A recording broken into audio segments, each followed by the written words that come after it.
नमस्कार साथियों, मैं जसवंत सुथार आपका इनकलाब क्लासेज के इस डिजिटल प्लेटफॉर्म पर हार्दिक स्वागत और अभिनंदन करता हूं। देखिए साथियों, आगामी आपके साइंस का जो कक्षा 10 का एग्जाम है उसके लिए मैं कुछ इंपॉर्टेंट प्रश्न लेकर आया हूं। आज अपने किरण प्रकाशिकी का पाठ का अध्ययन करेंगे, उसके इंपॉर्टेंट प्रश्नों की बात करेंगे। देखिए, बोर्ड एग्जामिनेशन 2023-24 इसको ध्यान में रखते हुए अपने मोस्ट इंपोर्टेंट क्वेश्चन लेकर आए जो अंतिम समय में बच्चे को पढ़ने चाहिए। उस प्रश्नों के आधार पर अगर पूरे साल कुछ भी नहीं पढ़ा है, अगर इन प्रश्नों का अध्ययन किया जाता है तो निश्चित ही वो कुछ बोर्ड कक्षा में नंबर बना लेगा। आगे देखिए, सब्जेक्ट अपने साइंस के अंदर कक्षा 10 की बात करेंगे। जो फिजिक्स का पार्ट है, वेरी इंपॉर्टेंट चैप्टर, जो 8 नंबर का आने वाला है आपकी परीक्षा के अंदर, रे ऑप्टिक्स, यानी कि अपने हिंदी में बोले तो इसका नाम क्या हो जाएगा, किरण प्रकाशिकी। किरण प्रकाशिकी और प्रकाशिक उपकरण। तो इसके अंदर क्या क्या आने वाला है, एक वस्तुनिष्ठ क्वेश्चन, एक रिक्त स्थान, एक अति लघुत्तरात्मक के 2 प्रश्न आएंगे, यानी कि एक एक नंबर के, तो 2 नंबर यहाँ से हो गए, ठीक है, एक नंबर ये, एक नंबर ये, 4 नंबर। और इसके साथ में 2 आपके लघुत्तरात्मक प्रश्न आएंगे जो 2-2 नंबर के होंगे, यानी टोटल आपके 4 नंबर के हो गए। कुल मिला के टोटल जो नंबर बनेंगे वो 8 अंक हो गए। चलते हैं आगे। पहला क्वेश्चन है आपके वस्तुनिष्ठ क्वेश्चन पर बात करते हैं हमने सबसे पहले। तो देखिए, एक उत्तल दर्पण में से सदैव प्रतिबिंब कैसा बनता है। तो आपने पढ़ा होगा कि जो दर्पण होते हैं वो दर्पण होते हैं 2 प्रकार। दर्पण 2 प्रकार के, ठीक है। एक होता है उत्तल दर्पण, एक होता है उत्तल दर्पण, दूसरा होता है अवतल दर्पण। 2 दर्पण होते हैं, एक उत्तल दर्पण और एक अवतल दर्पण। आपने पढ़ा होगा जो अवतल दर्पण होता है वो कैसा प्रतिबिंब बनाएगा, अवतल दर्पण कैसा प्रतिबिंब बनाएगा, वास्तविक। और कैसा बनाएगा भाई, और बनाएगा उल्टा। ध्यान रख लेना, जो भी वास्तविक प्रतिबिंब दर्पण बनाएगा, चाहे लेंस बनाएगा, वो हमेशा उल्टा बनाएगा। ध्यान रख लेना, याद रख लेना भाऊ, ठीक है। वास्तविक जो भी होगा वो उल्टा बनाएगा। और उत्तल यानी कि जो यह प्रतिबिंब कैसा बनाता है, सीधा बनाता है। और कैसा बनाता है, आभासी, है ना। तो आभासी जो भी प्रतिबिंब बनाएगा वो सीधा बनाएगा। तो आपको याद रखना है क्या, आसी बाहु, है ना। कौन आएगा, भाऊ आएगा, है ना। आ से आभासी और स से सीधा, यानी आभासी जो बनाता है हमेशा कैसा बनाता है, सीधा। और बा से वास्तविक और उ से उल्टा, यानी जो वास्तविक बनाता है वो हमेशा उल्टा बनाता है। तो बात किसकी चल रही है अपने यहाँ पर, बात चल रही है उत्तल दर्पण की, उत्तल दर्पण की। उत्तल दर्पण कैसा बनाएगा, अभी बात की अपने, उत्तल दर्पण आभासी बनाएगा और कैसा बनाएगा, सीधा। तो ऑप्शन नंबर कौन सा सही हो जाएगा, आभासी और सीधा, सी ऑप्शन आपका सही हो जाएगा। नेक्स्ट प्रश्न, लेंस सूत्र है। देखिए भाई, दर्पण सूत्र और लेंस सूत्र में बस थोड़ा सा अंतर है, दोनों में से कौन सा भी परीक्षा के अंदर आ सकता है। क्या होता है, 1/f बराबर 1/v प्लस 1/u। अगर प्लस लगा हुआ है तो इसका मतलब दर्पण सूत्र है, और अगर 1/f बराबर 1/v माइनस 1/u, तो ये आपके कौन सा हो जाएगा, लेंस सूत्र। माइनस आया इसका मतलब लेंस। अब देख लो, जैसे याद नहीं रहता, ध्यान रखना कि दर्पण के अंदर कितने अक्षर आए, देखो 3 है, द प और ऊपर र है, ऐसे 4 मान सकते हो। और जो लेंस है वो लेंस छोटा दिखाई दे रहा है दर्पण की तुलना में, इसका मतलब छोटा क्या होता है, माइनस, बड़ा क्या होता है, प्लस। तो बीच में प्लस आता है, इसमें क्या आता है, माइनस आता है, ठीक है।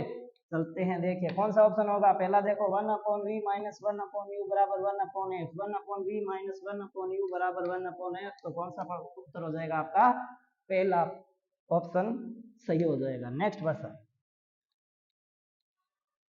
गोलीय दर्पण की फोकस दूरी व वक्रता त्रिज्या में संबंध है। देखिए भाई, बात किसकी हो रही है, गोलीय दर्पण जो भी है, चाहे उत्तले चाहे अवतले, फोकस दूरी का मतलब होता है f, और वक्रता त्रिज्या का मतलब होता है r। इन दोनों में आपके संबंध पूछा है, तो संबंध बताना है तो क्या होता है भाई, r जो होती है वो आधी होती, सॉरी r जो होती है वो आपके f की दुगुनी होती है, आपने ये पढ़ा होगा, है ना। तो यानी r बराबर 2f ये पढ़ा होगा, इससे आपको f बराबर r/2 भी मिल सकता है। तो ऑप्शन कौन सा सही होगा, देखिए जरा, क्या फोकस दूरी वक्रता त्रिज्या की दुगुनी होती है क्या? गलत है, क्योंकि ये जो होती है वो इसकी दुगुनी होती है, तो कौन सा ऑप्शन सही होगा? दूसरा, F बराबर r/2। Next question. हाँ भाई, किसी लेंस की समता एवं फोकस दूरी में संबंध होता है। कोई भी लेंस की समता, समता को किससे लिखते हैं? समता को लिखते हैं P से। P यानी पावर, पावर यानी समता। फोकस दूरी, फोकस दूरी को किससे लिखते हैं भाई? फोकस दूरी को लिखते हैं F से। फोकस दूरी को किससे लिखेंगे? F से लिखेंगे। इसके अंदर आपको संबंध बताना है ना? पढ़ा होगा P बराबर होता है 1/F। P बराबर क्या होता है? 1/F। कौन सा उत्तर सही होगा? उत्तर नंबर दूसरा। ठीक है, इसके आगे कुछ और बात करते हैं। देखिए, अब अगर लेंस की समता आ गया परीक्षा में प्रश्न, इसके अतिरिक्त और क्या पूछा जा सकता है? लेंस की समता का आपको मात्रक पूछा जा सकता है। जो मात्रक क्या होता है? डायोप्टर होता है। क्या होता है? डायोप्टर। और या दूसरा मात्रक अपने कह सकते हैं मीटर इनवर्स। क्यों आया मीटर इनवर्स? फोकस दूरी का मात्रक क्या होता है? मीटर, यानी P बराबर 1/मीटर। इसका मतलब क्या हो गया? Metre inverse. ठीक है, चलते हैं नेक्स्ट प्रश्न की ओर। देखिए भाई, अगला प्रश्न,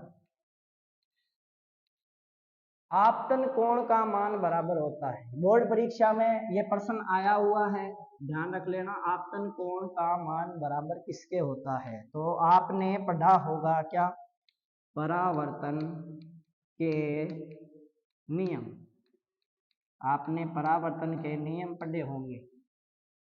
परावर्तन के नियमों में क्या कहते हैं भाई? परावर्तन का नियम, पहला नियम जो होता है क्या कहता है कि जो आपतन कोण होता है, आपतन कोण जो होता है वो आपके किसके बराबर होता है?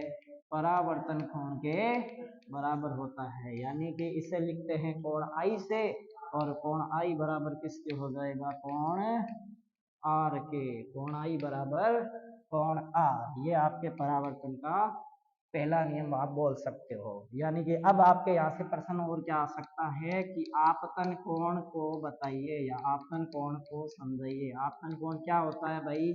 आपतित किरण, परावर्तन की घटना में आपतित किरण वे क्या भाई? अभिलंब, अभिलंब के बीच का क्या भाई? कोण क्या हो जाएगा? आपतन कोण। ठीक है, यहीं अगर आ जाए क्या भाई? परावर्तन कोण। परावर्तन कोण की बात करें तो परावर्तन, यहाँ आपतित किरण की जगह क्या आ जाएगा भाई? परावर्तित किरण। सेम, परावर्तित किरण व अभिलंब के मध्य का कोण जो होगा उसे अपने कहेंगे परावर्तन कोण। इससे R से लिखते हैं, इसे I से लिखा जाता है। तो उत्तर कौन सा सही होगा? ऑप्शन नंबर परावर्तन कोण। ध्यान रख लेना, ठीक है। ऑप्शन नंबर C आपका सही हो जाएगा। नेक्स्ट क्वेश्चन देखिए भाई, 1.33 दे रखा है आपको पानी का अपूर्णांक। पानी का अपूर्णांक यानी म्यू का मान दे रखा है 1.33। म्यू बराबर होता है आपके पास C/V।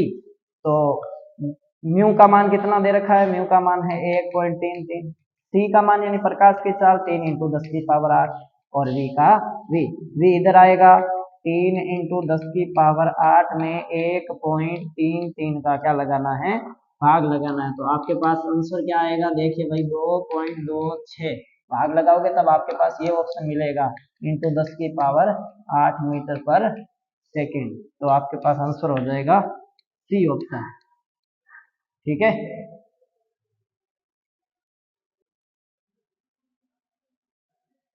चलते हैं भाई नेक्स्ट क्वेश्चन की ओर। हो गया, चलो। हाँ भाई, स्नेल का नियम, स्नेल का नियम लागू होता है। स्नेल का नियम किसके लिए लागू होता है? देखते हैं अभी। स्नेल का नियम देखिए जरा। स्नेल का नियम क्या होता है कि sin I बटा sin R बराबर म्यू, यानी कि स्थिरांक। आपने पढ़ा होगा अपनी किताब के अंदर।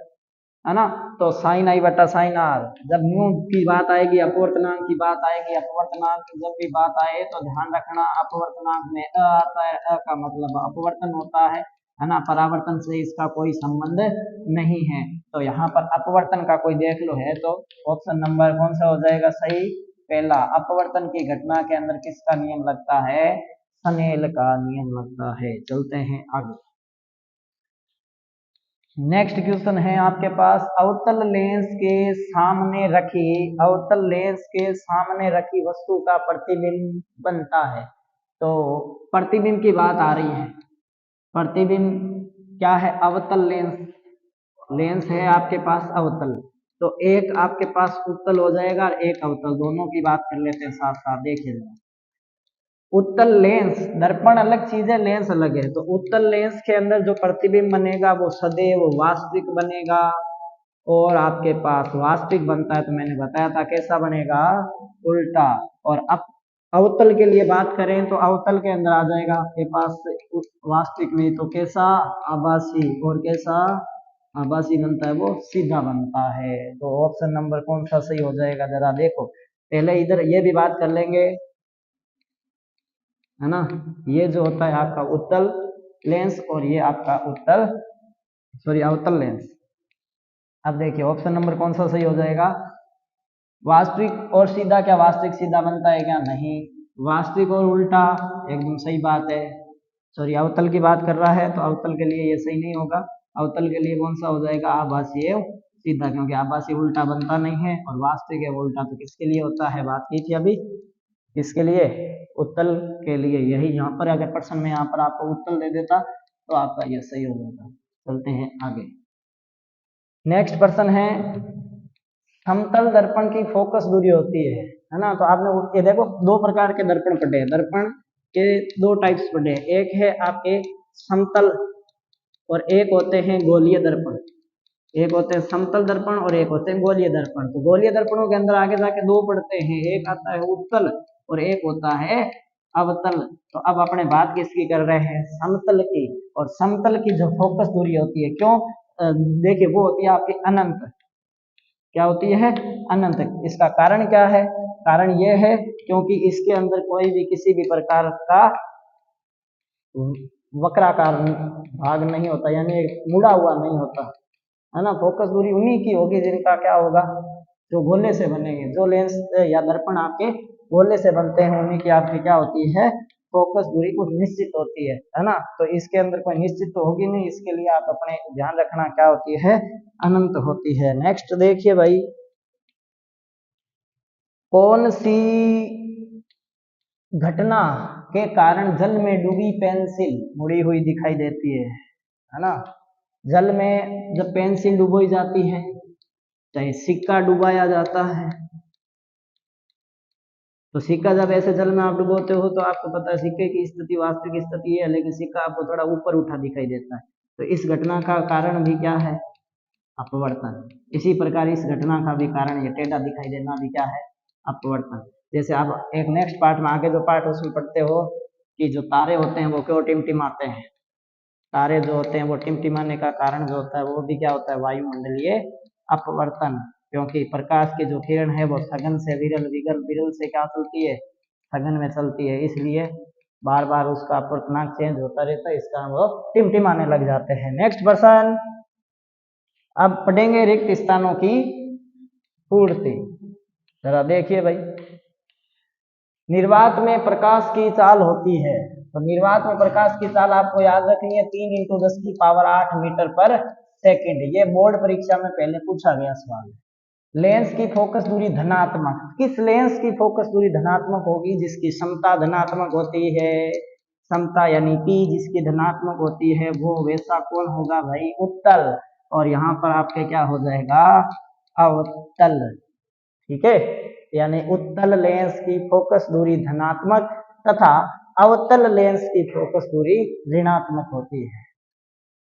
ठीक है, चलते हैं नेक्स्ट प्रश्न की ओर। वाहनों के पार्श्व यानी साइड शीशों के रूप में क्या लगे होते हैं भाई, उत्तल। क्या लगे होते हैं, उत्तल दर्पण होते हैं। दर्पण लिखा हुआ है तो उत्तल लिखना था आपको केवल, सर्वाधिक अपवर्तनांक हीरे का 2.42 होता है। कितना होता है?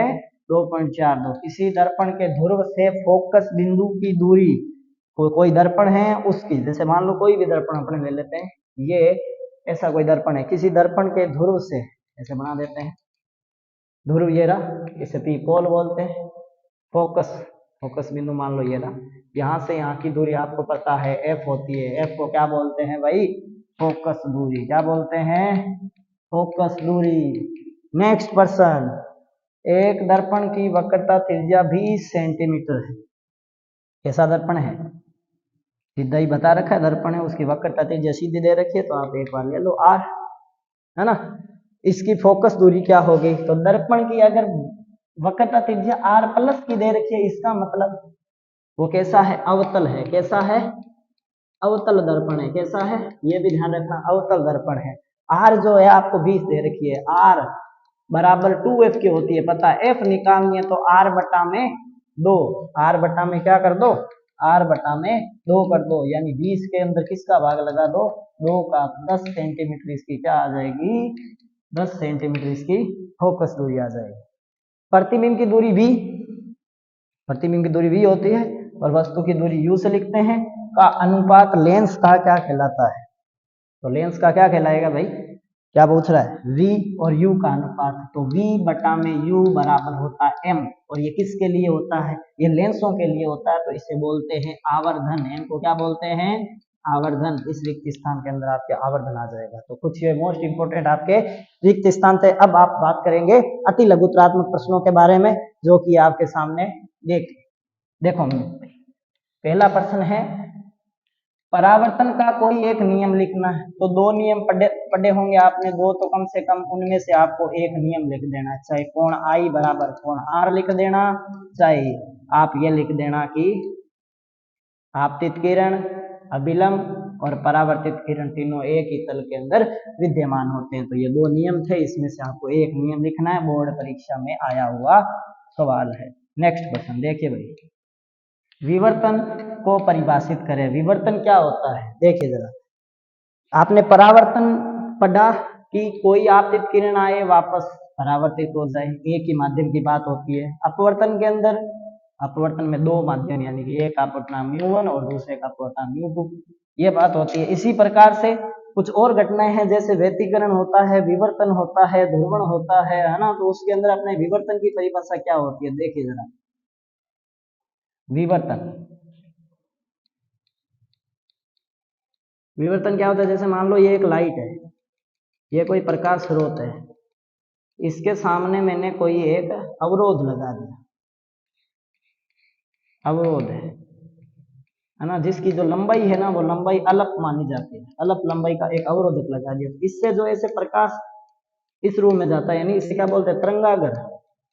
प्रकाश जाता है तरंगागर के रूप में, और ये प्रकाश जाकर जब इससे टकराता है तो इसके यहाँ से देखो आगे जा नहीं पाता है, क्योंकि यहाँ अवरोधक है, अपारदर्शी वस्तु है, जिसके आर पार नहीं देखा जा सकता, अपारदर्शी वस्तु है। तो ये प्रकाश क्या करता है? ऊपर से इस साइड से और इस साइड से आगे चला जाता है ना।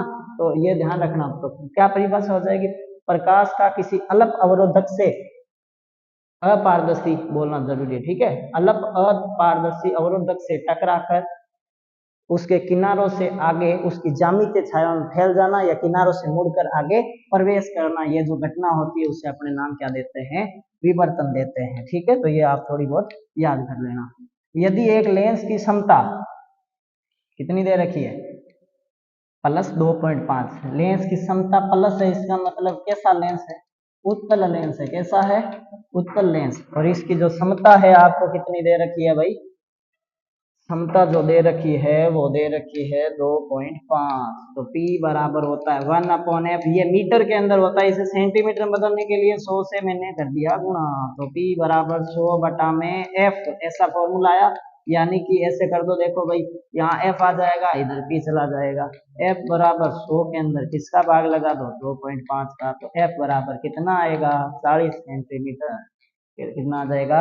40 सेंटीमीटर। कुल लेंस कैसा लेंस है? तो कैसा लेंस है? उत्तल लेंस है। ठीक है, उत्तल लेंस के सामने जब वस्तु F पर रखी हो तो प्रतिबिंब कहाँ बनेगा? जब कभी भी ध्यान रख लेना, अनंत पर वस्तु होती है तो प्रतिबिंब कहाँ बनता है? अनंत पर जब वस्तु होती है प्रतिबिंब फोकस पर, और फोकस पर वस्तु होती है प्रतिबिंब कहाँ बनता है? अनंत पर। उत्तर क्या हो जाएगा? अनंत। फोकस दूरी को परिभाषित करो, थोड़ी देर पहले आपने पढ़ के आए हैं फोकस दूरी। तो चलते हैं आगे। ये आपके कुछ अति लघुत्रात्मक प्रश्न थे, यानी कि आपके यहाँ से 4 नंबर के क्वेश्चन आने की संभावना है। इसके बाद में अपने पढ़ेंगे लघुत्रात्मक प्रश्नों की ओर, जो 2 नंबर के 2 प्रश्न आने वाले हैं। जरा देखिएगा ध्यान से। पहला प्रश्न आपके सामने, प्रकाश के अपवर्तन के नियम अपनी पाठ्य पुस्तक के अंदर आपने पढ़ा होगा। प्रकाश का अपवर्तन, उसके जो नियम है, जैसे स्नेल का नियम इसका पहला नियम है। दूसरा आपके जो नियम इसका दे रखा है ना, अभिलंब वाला और आपतित किरण और परावर्तित किरण, वो आपको पढ़ना है। ठीक है ना? इनकी ज्यादा आपने विस्तार से चर्चा नहीं करेंगे, क्वेश्चन आपको ध्यान रखने हैं, ये आपको पढ़कर जाने हैं, ध्यान रखना। अवतल लेंस में उत्तल लेंस में कोई अंतर? अवतल लेंस और उत्तल लेंस में अंतर बहुत सारे बता सकते हो। लेंसों के बारे में बात हो रही है, ध्यान रखना। पहली बात, अवतल जो लेंस होते हैं वो आपके किनारों से क्या होते हैं? मोटे, है ना? ऐसा चित्र बनता है ना, और उत्तलों का ऐसा बनता है। तो ये किनारों से मोटे होते हैं, तो ये किनारों से क्या होते हैं? पतले होते हैं। इनकी फोकस दूरी प्लस की होती है, इनकी फोकस दूरी कैसी होती है? इनकी फोकस दूरी माइनस की होती है। ये प्रतिबिंब वास्तविक बनाते हैं, उल्टा बनाते हैं। ये प्रतिबिंब कैसा बनता है? आभासी। और कैसा बनेगा? सीधा। ठीक है। नेक्स्ट प्रश्न, अवतल दर्पण द्वारा निम्न स्थितियों के कारण वस्तु द्वारा बने प्रतिबिंब का किरण आरेख बनाइए। है ना? किरण आरेख बनाना है, बनाना आता है। देखो किताब के अंदर आपके सारणी दे रखे, उसके अंदर आपको देखकर ये बनाने हैं। जब वस्तु F पर हो, जब वस्तु C पर हो। बहुत आसान क्वेश्चन है, ध्यान रखना। ऐसा प्रश्न आने के चांसेस है। एक अवतल लेंस की फोकस दूरी 40 सेमी है। F जो दे रखी है वो आपके 40 सेंटीमीटर दे रखी है। तो इसकी क्षमता पूछिए, तो जरा देखो क्या क्या दे रखा है। फोकस दूरी F 40 सेमी है। वक्रता त्रिज्या बताइए। वक्रता त्रिज्या मतलब R बताना है। R बराबर होता है 2 है, सॉरी क्षमता बतानी है, क्योंकि लेंस की वक्रता त्रिज्या कैसे हो जाएगी, है ना? तो देखिए जरा, अवतल लेंस की फोकस दूरी आपकी ये दे रखी है, P आपको बताना है। तो P बराबर होता है 1/f। तो आपने इसको सेंटीमीटर बदल देंगे 100/f, क्योंकि फोकस दूरी जो है सेंटीमीटर दे रहा है। 100 में f कितना है? 40। यहाँ से कटा कितना आएगा? 2.5 डायोप्टर। आगे डी लगाना है, डायोप्टर आ जाएगा। चलते हैं आगे भाई। कांच के आयताकार स्लेब के कारण किरण आरेख बनाना है। तो आयत आपके कांच का एक स्लेब दे रखा है किताब के अंदर, एक है ना, उससे जो किरण आरेख बना है, उस किरण आरेख का आपको याद करके जाना है। वो आपके क्वेश्चन पहले भी परीक्षाओं में आ रखा है। नेक्स्ट प्रश्न, लास्ट 2 प्रश्न रहे हैं। छठा प्रश्न जो है, समझाइए दर्पण के लिए बताना है आपको, मुख्य अक्ष बताना है। तो मुख्य अक्ष ये ऐसा दर्पण है, तो मुख्य अक्ष यही होता है भाई, जो पोल से जाता है ना, ये आपका मुख्य अक्ष होता है। द्वारक, द्वारक तो ये होता है, ये आपका द्वारक हो जाएगा। ध्रुव क्या होता है? ध्रुव ये यहाँ पर पोल। और वक्रता केंद्र क्या हो जाएगा? ये जिसका भाग होता है ना, उसकी जो आपकी जो मध्य बिंदु, यानी कि अपने कह सकते हैं केंद्र जो होता है, उसे C से लिखते हैं, वो आपका वक्रता केंद्र हो जाएगा। और C से P की दूरी जो हो जाएगी वो R हो जाएगी। लेंस की क्षमता को परिभाषित करना है, तो आप कह सकते हो फोकस दूरी का व्युत्क्रम। फोकस दूरी का व्युत्क्रम जो होता है वो लेंस की क्या होती है? क्षमता होती है। इसका फोकस दूरी के साथ संबंध होगा, बता दिया भाई। P बराबर है 1/f, और इसका मात्रक जो होता है डायोप्टर होता है। ठीक है, तो आज की क्लास के लिए अपना इतना ही। कल बाकी करेंगे नेक्स्ट पार्ट, मानव नेत्र। और कौन सा पार्ट है? मानव नेत्र और रंग बिरंगा संसार। इसी प्रकार के महत्वपूर्ण प्रश्नों के साथ जुड़े रहिए हमारे चैनल इनकलाब क्लासेस के साथ। जय हिंद, जय भारत।